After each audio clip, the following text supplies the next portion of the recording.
सध्या राज्याच्या राजकारणातली एक सगळ्यात मोठी बातमी समोर आलेली आहे। आपण पाहतोय राज्याच्या राजकारणातली ही सगळ्यात मोठी बातमी। 38 आमदारांनी महाविकास आघाडी सरकारचा पाठिंबा काढलेला आहे। या घडीची मोठी अपडेट आपण पाहतोय। 38 आमदारांनी पाठिंबा काढलेला आहे। शिंदे गटाचा एक मोठा निर्णय झालेला आहे। शिंदे गटाच्या याचिकेत हा मोठा दावा करण्यात आलेला आहे। महाविकास आघाडी सरकारच्या अडचणीत वाढ झालेली आहे। राज्याच्या राजकारणातली सगळ्यात मोठी बातमी, त्यामुळे सरकार अल्पमतात आलेलं आहे। 38 आमदारांनी महाविकास आघाडी सरकारचा पाठिंबा काढल्याची बाब त्यांच्या याचिकेत नमूद करण्यात आली आणि हा मोठा दावा याचिकेत करण्यात आल्यानं आता सरकार अल्पमतात आलेलं आहे। हे सरकार कोसळणार हे जवळपास निश्चित आहे, कारण याचिकेत तसा दावा करण्यात आला आणि पाठिंबा काढल्याची बाब ही याचिकेत नमूद करण्यात आल्यानं तांत्रिकदृष्ट्या आता हे सरकार अल्पमतात आलं असून आता निव्वळ औपचारिकता शिल्लक राहिलेली आहे आणि यावर आता पुढे महाविकास आघाडी काय पावलं उचलतं ते पाहणं महत्त्वाचं ठरणार आहे। सध्या अशी माहिती मिळते 40चा आकडा आहे। 40 जणांनी महाविकास आघाडी सरकारचा पाठिंबा काढल्याचं या याचिकेत नमूद करण्यात आलंय। संजय डाफ आपले प्रतिनिधी आपल्यासोबत जोडले गेलेत। संजय, एक मोठा दावा करण्यात आलेला आहे। महाविकास आघाडी सरकारचा पाठिंबा 40 जणांनी काढल्याची बाब याचिकेत नमूद करण्यात आलेली आहे। सध्या तिथे काय हालचाली सुरू आहेत?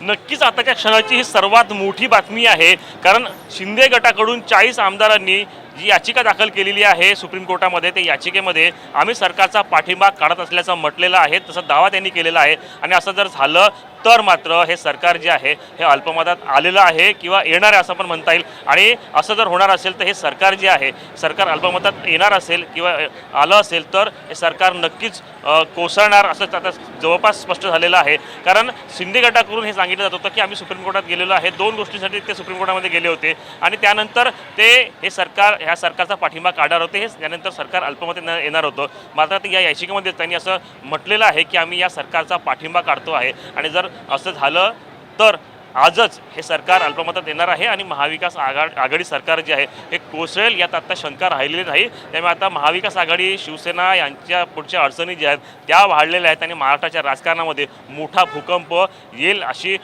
चिन्ह आता दिसत आहेत। वाट आहे ती फक्त सुप्रीम कोर्टाच्या निर्णयाची। सुप्रीम कोर्टाचा निर्णय काही क्षणामध्ये काही थोड्या वेळाने हिअरिंग जे आहे ते सुरू होणार आहे, त्यानंतर तो निर्णय येणार आहे आणि सुप्रीम कोर्टाच्या निर्णयानंतर जर एकनाथ शिंदेच्या गटाकडून हा निर्णय लागला तर हे सरकार अल्पमतात येईल, हे सरकार कोसळेल आणि नवं सरकार जे आहे त्या नव्या सरकारच्या स्थापनेसाठी राज्यपाल बहुमत सिद्ध करायला लावू शकतात, फ्लोर टेस्ट घेऊ शकतात। आणि असं जर झालं तर एकनाथ शिंदे गट भाजपसोबत राहिला तर शिंदे गट आणि भाजप सरकार स्थापन करू शकतो आणि हे महाविकास सरकार जे आहे हे कोसळेल असं सध्या तरी दिसत आहे। अगदी सध्या तिथे हॉटेलमध्ये नेमकी त्या आमदारांसोबत काही बोलणं होऊ शकले का? कारण खरं तर प्रवक्तेच आता अधिकृतरित्या बोलतायत, मात्र तुमच्या परिक्षेत्रातले आमदार असतील, तुमच्या त्या विदर्भातले सगळे आमदार असतील, त्यांच्याशी काही बोलणं होऊ शकलंय का? खासगीत हे आमदार सगळं काय म्हणतायत?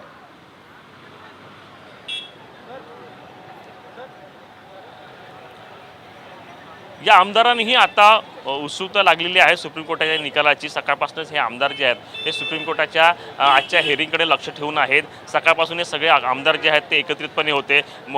त्यानंतर एक मोठी स्क्रीन जे आहे तिथं लावण्यात आलेली आहे, एका हॉलमध्ये आहे। सगळे आमदार जे आहेत बंडखोर आमदार या स्क्रीनवर सगळ्या चॅनल्सच्या माध्यमातून सुप्रीम कोर्टातले जे हिअरिंग आहे ते त्यातले काय ते हिअरिंग त्या ठिकाणी होतो, त्यानंतर काय निर्णय होतो हे सगळे बघणार आहेत। आणि एकूणच या सगळ्या कायदे पंडितांशी असेल किंवा ज्येष्ठ वकिलांशी असेल त्यांची चर्चा सुरू आहे की काय होऊ शकतं, काय शक्यता आहे, काय पॉसिबिलिटीज आहे। या अनुषंगानं चर्चा काही आमदारांची ज्येष्ठ विधितज्ञांशी होते आहे आणि उत्सुकता त्यांनाही लागलेली आहे की काय होतं, कारण या निर्णयावर यासुद्धा आमदारांचं भवितव्य जे आहे ते अवलंबून असणार आहे। कारण जर निर्णय बाजूला नाही लागला तर या आमदारांचं सदस्यत्व जे आहे ते रद्द होणार आहे आणि या सगळ्या आमदारांचं राजकीय करिअर जे आहे ते अडचणीत येऊ शकतं। त्याच्यामुळे या निर्णयावर या आमदारांचे सुद्धा लक्ष असणार आहे। जर बाजूने निर्णय लागला तर हे सगळे सत्ता स्थापनेमध्ये एकत्रित असणार आहे, मात्र जर विरोधामध्ये निर्णय लागला तर या आमदारांचं निलंबन जे आहे ते होण्याची शक्यता आहे। त्यामुळे सर्वांचं लक्ष आजच्या निकालाकडे लागल्याखरं म्हणजे 11 वाजता उदय सामंत पत्रकार परिषद घेणार होते, मात्र ती पत्रकार परिषद जी आहे ती पुढे ढकलण्यात आलेली आहे, कारण आता सुप्रीम कोर्टाच्या निर्णयाकडे या सगळ्यांचं लक्ष लागलेलं आहे। त्यामुळे सगळे आमदार जे आहेत ते एकत्रितपणे या सुप्रीम कोर्टाच्या हिअरिंग जी आहे ती मोठ्या स्क्रीनवर या सगळ्या कशा प्रकारे हिअरिंग सुरू आहे या न्यूज चॅनलच्या माध्यमातून बघणार आहेत। संजय, दुसरा एक मुद्दा असा आहे की या गटानं आता पाठिंबा काढल्याचं या याचिकेत नमूद केलेलं आहे. मात्र या सगळ्या हालचाली होत असताना काही कायदेशीर बाबी तपासणं सुद्धा गरजेचं आहे. त्या दृष्टीने काही हालचाली हॉटेलवर होताना दिसत आहेत का? अर्थात तिथे भाजपचे कोणते नेते अधिकृतरित्या येत नाही आहेत, पण काही कायदेशीर बाबी तपासण्यासाठी काही लोकांची ये जा होत असेल किंवा तशा काही हालचाली जाणवल्यात का?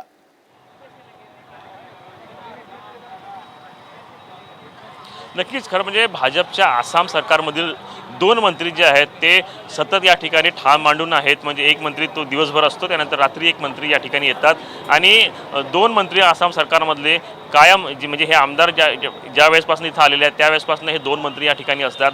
आणि कालपासून हे सगळे आमदार जे आहेत किंवा एकनाथ शिंदे असतील हे वकिलांसोबत चर्चा करतायत. ज्येष्ठ वकील जे आहेत त्यांच्याशी चर्चा करतायत की काय नेमकं होऊ शकतं, कशाप्रकारे आपण आपली सुप्रीम कोर्टामध्ये बाजू मांडली पाहिजे, कशाप्रकारे आपली बाजू जी आहे ती स्टँड होईल. आणि या अनुषंगानं ज्येष्ठ वकिलांशी चर्चा करतात, कारण कायदेशीर बाबी महत्त्वाच्या आहेत. कारण कायद्याच्या कचाट्यामध्ये आपल्याला फसायचं नाही किंवा कायद्याच्या अनुषंगानं आपण सेफ असलो पाहिजे. कायद्याचे कुठलेही एकूणच निर्णय जे आहेत ते आपल्या विरोधामध्ये लागू नये किंवा आपण त्याच्यामध्ये अडकू नये या अनुषंगानं पूर्णपणे खबरदारी घेतली जात आहे.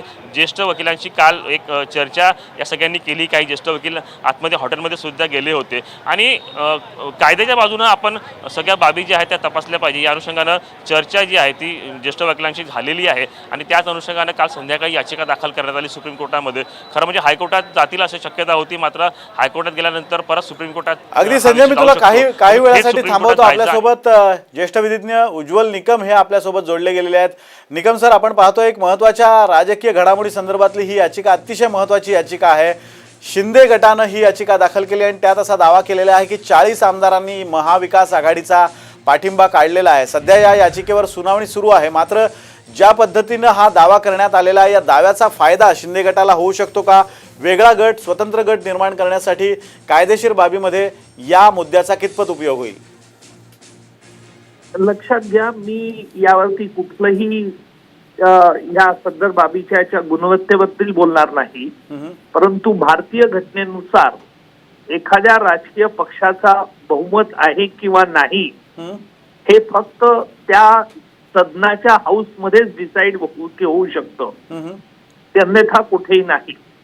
त्यामुळे एखाद्या राजकीय पक्षाचा त्याच्यातून दुसऱ्या पक्षाने पाठिंबा काढला असेल, उदाहरणार्थ आघाडी सरकार असेल, तर ते विधानसभेच्या सदनामध्ये सिद्ध करावं लागेल. त्याला फ्लोर टेस्ट असं म्हणतात. बरोबर. आणि जोपर्यंत ही फ्लोर टेस्ट होत नाही तोपर्यंत पाठिंबा पक्षाचा आहे किंवा नाही हे ठरवलं जाईल. महत्वाचा मुद्दा सर्वोच्च न्यायालयात हा आहे की या ज्या लोकांना, आमदारांना काढून टाकण्यात आलंय पक्षातून, ते काढणं गैर आहे किंवा नाही, आणि तसा अध्यक्षांना, उपाध्यक्षांना अधिकार आहे किंवा नाही, हे 2 महत्वाचे कायदेशीर मुद्दे आहेत. सर्वोच्च न्यायालयामध्ये या बाबतीत काय होईल आज सांगता येणं जरी कठीण असलं तरी आतापर्यंत सर्वोच्च न्यायालयाचे न्यायनिवाडे आणि लोकशाही संकेत हा संपूर्ण प्रश्न धसास लावण्याचा अधिकार हा फक्त विधानसभेच्या दालनातच होऊ शकतो, विधानसभेच्या हाऊसमध्येच होऊ शकतो. दुसऱ्या भाषेत जर सांगायचं झालं, तुम्ही जो मुद्दा मांडताय तो की आता एकनाथ शिंदेंनी जी याचिका दाखल केलेली आहे ती जर त्यांच्यावर बंडखोरीची कारवाई झाली असती, त्यांचं सदस्यत्व रद्द झालं असतं आणि त्यानंतर त्यांनी याचिका दाखल केली असती तर ती याचिका ऐकली असती. आत्ता सुप्रीम कोर्ट यावर कदाचित असा निर्णय देऊ शकते की हे विधानसभाचा त्यांचा अंतर्गत प्रश्न आहे, त्यांनी निर्णय द्यावा आणि त्यावर मग याचिका आपण ऐकू अशा स्वरूपाची काही भूमिका घेतली असते ती अधिक फायदेशीर ठरली असती. आता हे बघा, यांनी सर्वोच्च न्यायालयात जी याचिका दाखल केली ही त्यांच्या कायदेशीर सल्लागारांनी त्यांना योग्य सल्ला दिला असेल म्हणून केली असेल असं आपण समजूया. परंतु हा प्रश्न मूलतः माझ्या मते हा विधानसभेतच धसास लागू शकतो. सरकारने अविश्वास गमावला आहे, विश्वास गमावला आहे किंवा अविश्वास आहे किंवा नाही याचा निर्णय फ्लोर टेस्टद्वारेच होऊ शकतो. निकम सर, दुसरा एक मुद्दा असा आहे की आपण आता उल्लेख केलात की प्रेसिडेंट असेल किंवा एखादा जुना निर्णय असेल त्याचा आधार घेऊन नवीन निर्णय देता येतो, पण अशा स्वरूपाचा काही कायदेशीर पेच इतर ठिकाणी कधी राजकीय स्वरूपात झाला होता का आणि त्याच्यात असा एखादा काही माइलस्टोन निर्णय देण्यात आला होता का? आपल्याला आठवत असेल की आघाडीचं सरकार सत्तेत येण्याच्या अगोदर विश्वास आहे की नाही अविश्वास आहे वोटिंग हे शो ऑफ हँड्स असावं, म्हणजे हात दाखवून वोटिंग असावं का गुप्त मतदान असावं, याबद्दलही मॅटर हे सर्वोच्च न्यायालयात गेलं होतं. त्यावेळेला सर्वोच्च न्यायालयात सांगितलं होतं की बाय शो ऑफ हँड्स याच्यानेही करता येईल. त्याच्यामुळे सर्वोच्च न्यायालय या बाबतीत काय नेमकी भूमिका घेईल, मात्र माझी खात्री आहे की विश्वास आणि अविश्वासाचे ठराव बाबतीत सर्वोच्च न्यायालय जाणार नाही. फक्त जी डिस्क्वालिफिकेशन नोटीस जी आहे त्या बाबतीत संबंधित ॲडव्होकेट उज्ज्वल निकम विशेष सरकारी वकील आपल्याशी बोलत होते. त्यांनी एक बाब स्पष्ट केलेली आहे की न्यायपालिका स्वतंत्र आहे, विधिमंडळ स्वतंत्र आहे, विधिमंडळाच्या कामकाजात न्यायपालिका कदाचित हस्तक्षेप करणार नाही. त्यांनी ठामपणे विधान केलेलं नाही, कारण ही प्रोसिजर अजून सुरू आहे, याचिकेवर सुनावणी होणं अपेक्षित आहे. त्यामुळे सरकारच्या न्यायालयाच्या कोणत्याही निर्णयावर किंवा न्यायालयाच्या कोणत्याही भूमिकेवर त्यांनी भाष्य केलेलं नाही आहे. पण आत्तापर्यंतचा इतिहास पाहता न्यायपालिकेने विधिमंडळाच्या कामकाजात हस्तक्षेप केलेला नाही आहे असं सुद्धा त्यांचं म्हणणं आहे. त्यामुळे कदाचित एकनाथ शिंदेंनी याचिका दाखल करण्याची घाई केली आहे का, विधानसभा उपाध्यक्षांचा निर्णय झाल्यानंतर त्यावर हरकत घेणारी एखादी याचिका त्यांना फायदेशीर ठरली असती का, या सगळ्या बाबी महत्त्वाच्या आहेत. मात्र उज्ज्वल निकम यांनी जी बाब स्पष्ट केली ती अगदी स्पष्टपणे सांगता येईल की विधानसभा उपाध्यक्षांनी यावर निर्णय घेणं अपेक्षित आहे आणि कदाचित सर्वोच्च न्यायालय त्यात हस्तक्षेप करणार नाही. इतर बंडखोरांनी जी याचिका केलेली आहे त्यांच्या बंडखोरीनंतर ज्यावेळेला शिवसेनेनं त्यांना डिस्क्वालिफाय करण्याची प्रक्रिया सुरू केली होती, विधानसभा उपाध्यक्षांकडे त्या स्वरूपाचं पत्र दिलं होतं, त्या मुद्द्यावर मात्र कायदेशीरदृष्ट्या खल होऊ शकतो. तो मुद्दा सुप्रीम कोर्टात चर्चेला येऊ शकतो. मात्र सर्वोच्च न्यायालयात शिंदे गटानं वेगळा गट स्थापन करण्यासंदर्भातली जी याचिका आहे त्यावर तुर्तास तरी निर्णय होणं अपेक्षित नाही आहे असा एक अर्थ त्यांच्या म्हणण्याचा होता. त्यांनी स्पष्टपणे हे विधान केलेलं नाही आहे. पण फ्लोअर टेस्टच्या माध्यमातूनच या सरकारचं भवितव्य ठरवता येईल, या सरकार हे अल्पमतात आहे की नाही हे ठरवता येईल, या गोष्टी स्पष्ट झालेल्या आहेत. पुन्हा एकदा संजय डाफ यांच्याकडे जाऊयात. संजय, आपण पाहिलं की उज्ज्वल निकम यांनी जी भूमिका मांडली होती त्यानुसार फक्त फ्लोअर टेस्टवरच या सगळ्या गोष्टी निश्चित होणार आहेत आणि आत्तापर्यंतचा जर इतिहास पाहिला तर सर्वोच्च न्यायालय असेल किंवा उच्च न्यायालय असेल, म्हणजे एकूणच न्यायपालिकेने विधिमंडळाच्या कारभारात कधीही हस्तक्षेप केला नव्हता. त्यामुळे कुठेतरी आजची जी याचिका आहे त्याचा फारसा दिलासा एकनाथ शिंदेंना मिळणार नाही असं त्यांच्या बोलण्याचा सूर होता. त्यांनी तसं स्पष्टपणे म्हटलेलं नाही आहे. त्यामुळे कुठे ना कुठेतरी आमदारांमध्ये गेल्या काही दिवसातली जी अस्वस्थता आहे ती वाढू शकते. पुढच्या घडामोडी कशा घडू शकतात?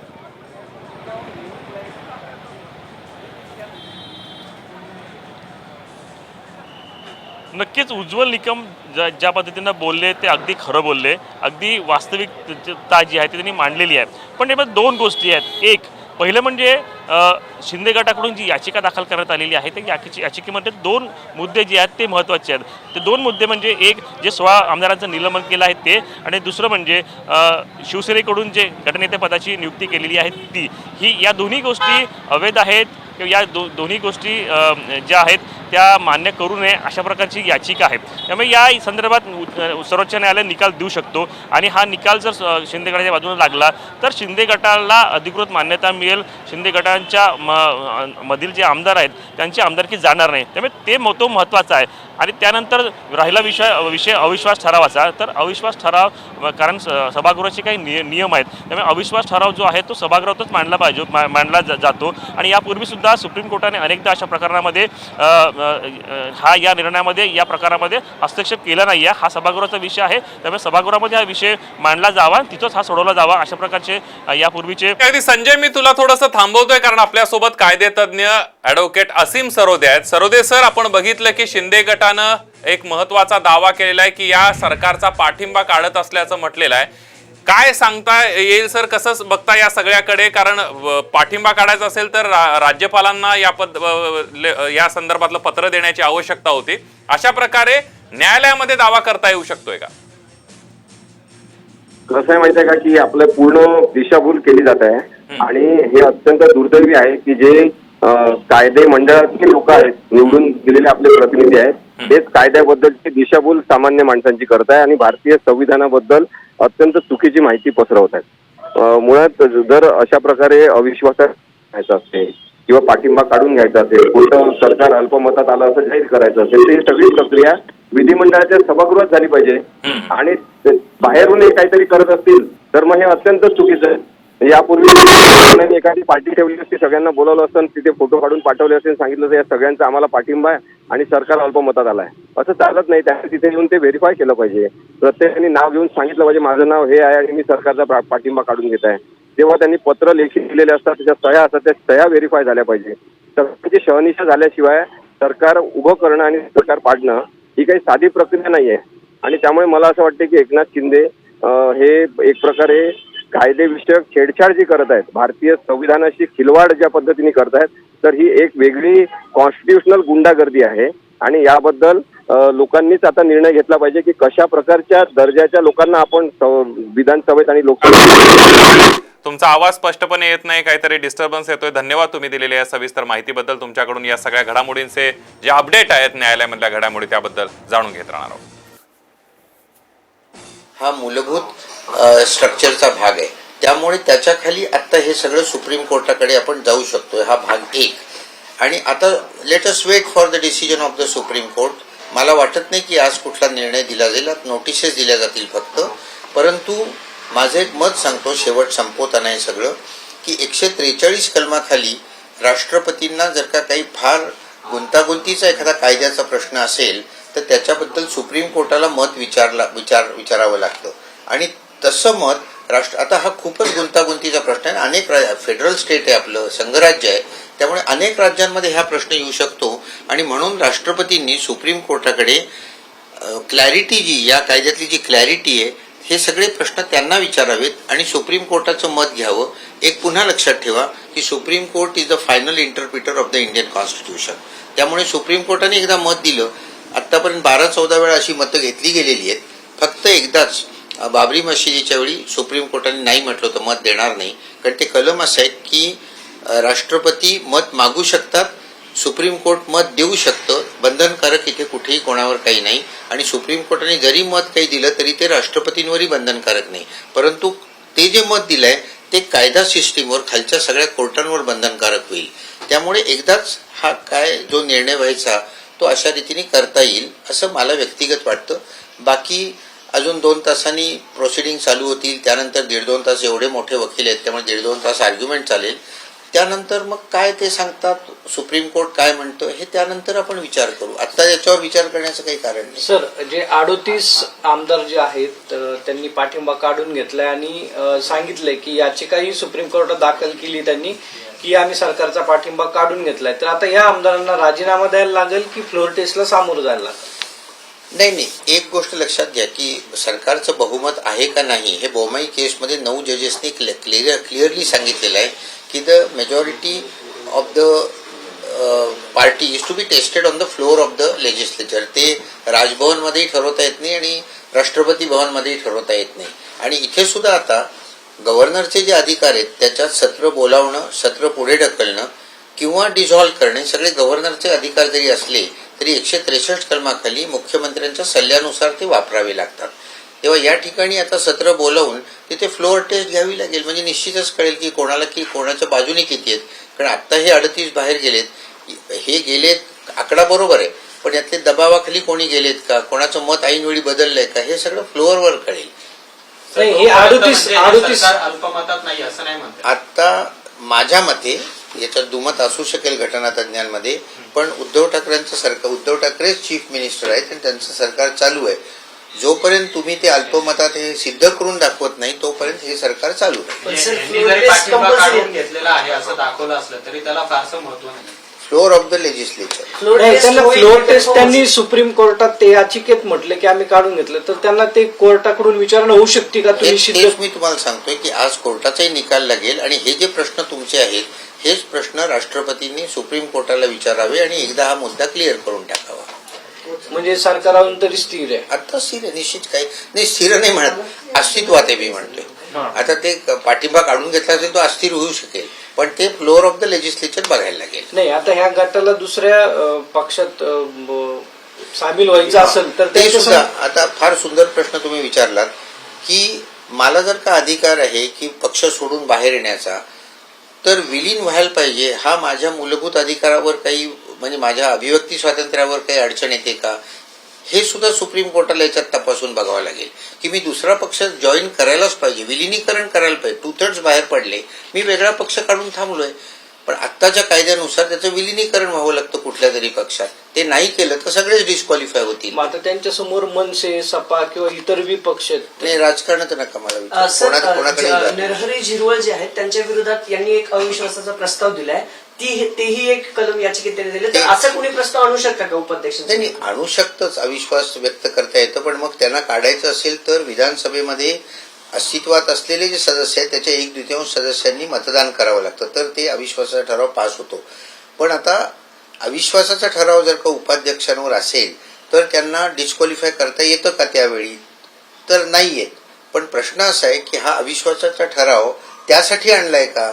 तसं असेल तर ते बॅड फेथ झालं आणि मग ते सुप्रीम कोर्ट ऍक्सेप्ट करणार नाही. सर, पण जे निर्णय म्हणजे त्याच्यासाठी परत टेस्ट घ्यायला लागणार. जे निर्णय स्पीकर घेतात उपाध्यक्ष असतील तर त्यांचे जे निर्णय आहेत त्याच्या विरोधात कोर्टात याचिका केली जाऊ शकते प्रत्येक निर्णय. लेजिस्लेटिव्ह प्रोसिजर जो आहे तिथे सभागृहात जे घडतं त्याच्यात न्यायालयाला हस्तक्षेप करता येत नाही. परंतु तुम्ही घटनेने दिलेले तुमचे अधिकार आहेत त्याचं उल्लंघन केलं तर न्यायालयाकडे दाद मागता येते. सर, आज निर्णय होऊ शकतो एकूणच परिस्थिती? नाही, मला व्यक्तिगत मी आधीच सांगितलं सुरुवातीला की आज आर्ग्युमेंट्स होतील, नोटिसेस दिल्या जातील, निर्णय आजच्या आज होईल असं मला वाटत नाही. जर या गटाला मान्यता मिळाली एकनाथ शिंदेच्या तर काय होऊ शकतं? नाही, जर तर ते नको प्रश्न, आपण बघूया ना ते नाही, काय पण होतं म्हणजे ते. झालंच तर काय त्याला पर्याय असू? कसं आहे, पक्ष हा वेगळा भाग आहे. पक्षाचं रेकॉग्निशन आणि चिन्ह जे आहे ते इलेक्शन कमिशनकडे असतं, ते सुप्रीम कोर्ट ठरवतच नाही मुळामध्ये. त्यामुळे पक्ष फुटला की नाही हे इलेक्शन कमिशन ठरवेल. हे डिस्क्वालिफाय होतात का नाही होत आहेत एवढंच फक्त आता सुप्रीम कोर्ट बघताय. गटनेता म्हणून जे त्यांनी केलेलं आहे एकनाथ शिंदेना, त्यांची मान्यता ही फ्लोअरवरती जाऊनच पूर्ण होईल. आत्ता या क्षणाला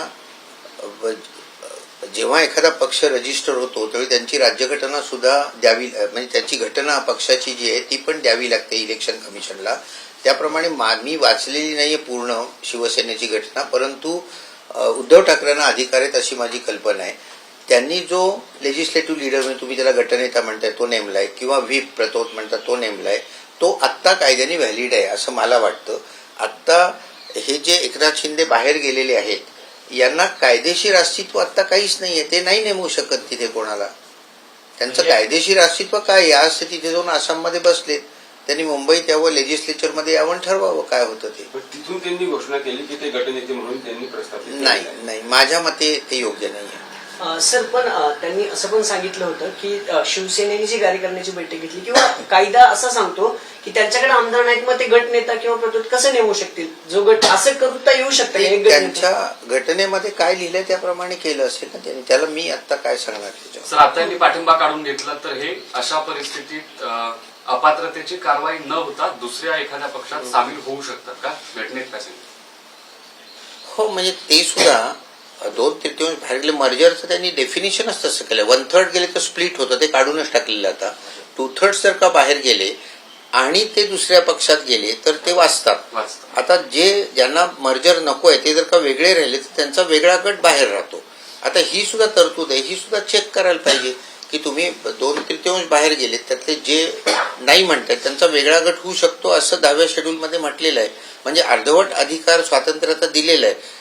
मग हे जे 2/3 आहे यांनी दुसरा पक्ष जॉईन करायलाच पाहिजे. ही जी अट आहे ही कॉन्स्टिट्युशनल आहे का नाही व्यक्ती स्वातंत्र्याखाली आणि अभिव्यक्ती स्वातंत्र्याखाली, हेही सुप्रीम कोर्टाला तपासून बघावं लागेल. आता जर याचा गैर होण्याचे अधिकार असतील तर अशा परिस्थितीत पक्ष शिस्तीची कारवाई होत नाही का? त्या नाही, पक्ष शिस्तीची कारवाई कधी होऊ शकते त्याला काही या आत्ताच्या याचा काही संदर्भ नाही. आता उदाहरणार्थ ते मीटिंगला हजर राहिले नाहीत हे कारण दिलेलं आहे. आता ते बरोबर दिलं का? त्यांना रिझनेबल टाइम दिलं का? Nobody is to be condemned unheard. त्यामुळे त्यांना 2 दिवसात या, त्याच्याऐवजी माझ्या कल्पनेने 7 दिवसाची मुदत असते तर 2 दिवसात दिली तर त्याच्यावर सुप्रीम कोर्ट आक्षेप घेऊ शकेल. 48 तासाची जो अवधी दिलेला होता तो आता संपत आलेला आहे, त्याच्यावरती काय निर्णय होऊ शकतो? डेप्युटी स्पीकर ठरवतील. आणि त्याला जोडून दुसरा प्रश्न असा की काल केसरकर म्हणत होते की किमान 15 दिवसांचा अवधी द्यावा असं सांगितलं गेलंय. अशा परिस्थितीत हे 48 तासांचा अवधी देऊन आमची अडवणूक करतात. मी जे नियम वाचले त्याप्रमाणे 7 दिवसाचा द्यावा लागतो. 2 दिवसाचा हे चुकीचं आहे. ते 7 दिवसाचं द्यायला पाहिजे होतं. नाही, आता हे प्रेयरमध्ये जे लिहून दिलेलं आहे की 38 आमदारांनी पाठिंबा काढून घेतलेला आहे, इलिगली सरकार चालते आहे आणि उपसभापती पण त्यांच्या ऑफिसचा गैरवापर करत आहे. मी पुन्हा आणि शेवटचं सांगतो की हे जे सगळं आहे हे फ्लोअर ऑफ द लेजिस्लेचरवर व्हायला पाहिजे. कोण काय बाहेर वर्तमानपत्रात बोलतं आणि नोटिसा काढतं याला काहीही महत्व नाही. थँक्यू. इंग्लिशमध्ये सर प्लीज. नाही, we want to Nitin sir. नाही, आता थांबवलं ना सगळं. मी आता नंतर बोलीन 5ला. काही पॉईंट नाही बोलण्यामध्ये याच्यानंतर. आपण बघितलं घटनातज्ञ उल्हास बापट यांनी आता ज्या घडामोडी सगळ्या सुरू आहेत दिल्लीमध्ये सुप्रीम कोर्टामध्ये काय काय शक्यता आहेत या सगळ्याबद्दल, घटनेमध्ये काय तरतूद आहे या सगळ्यामध्ये माहिती दिलेली आहे. माध्यमांशी त्यांनी संपर्क साधलेले, त्यामुळे बऱ्याच वेळेला मुदत 7 दिवसांची असायला हवी होती, ती मुदत 24 तासांची दिली. उत्तर देण्यास पुरेसा वेळ द्यावा लागेल असंही उल्हास बापट यांनी म्हटलेलं आहे. तर ऐकून घेतल्याशिवाय निर्णय देता येत नाही असे उल्हास बापट म्हणालेले आहेत. साम टीव्हीला एक्सक्लुझिव्ह त्यांनी या संदर्भातली माहिती दिली आहे. सगळ्यात महत्वाचं म्हणजे या सगळ्यामध्ये पाठिंबा काढला असेल तर तो फ्लोअरवर येऊन किंवा राज्यपालांना भेटून सांगायला होता. कोर्टात अशा प्रकारे माहिती देणं कितपत ऍक्सेप्ट केलं जात आहे हाही मुद्दा त्यांनी उपस्थित केलेला आहे. दुसरा महत्वाचा मुद्दा म्हणजे जे प्रतोद नेमलेले आहेत, गटनेता नेमलेले आहेत, ते उद्धव ठाकरेच नेमू शकतात, कारण एकनाथ शिंदे यांच्या गटाला कायदेशीर मान्यता अद्याप नाही आहे. त्यामुळे ते तशा प्रकारची कोणतीही नोटीस काढू शकत नाहीत असंही उल्हास बापट म्हणालेले आहेत.